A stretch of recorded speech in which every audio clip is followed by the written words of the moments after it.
So guys, ito na yung ating 6309 na Seiko. Ayan. Makikita natin na, ayan, original pa ang kanyang, ang tawag nito, dial. Hindi natin ma-focus, pero nakikita natin dito, andito pa yung kanyang, tawag dito, andito pa yung kanyang logo ng Suwa, Seikosha. Which means this was manufactured in 1970 up till 1980.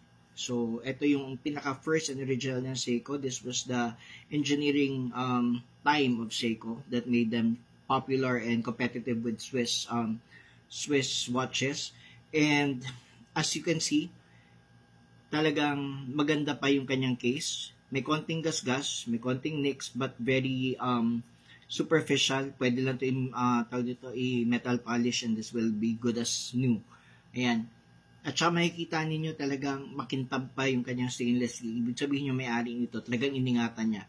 And even itong urethane band niya, it's still the original. Ayan, makikita ninyo. Nandito pa yung kanyang original na na band. Ayan. Yung mga latest band ngayon, yun yung mga aftermarket. Now, as for the bezel, ito ang konting medyo marami ng gasgas, marami ng sira. So, pinapalitan ko. Ito yung Pepsi bezel.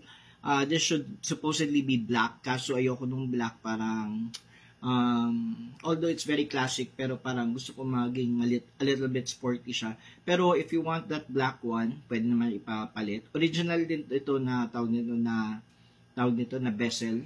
And ang looms nito, itong sa number niya, very faint na ang kanyang ilaw. Hindi, syempre sa sobrang tagal, 45 years ba naman, 'di ba? So, but to keep it at this pristine condition, ibig sabihin yung may-ari maingat at talagang hindi siya baboy gumamit ng mga relo. Even sa loob malinis, walang fading.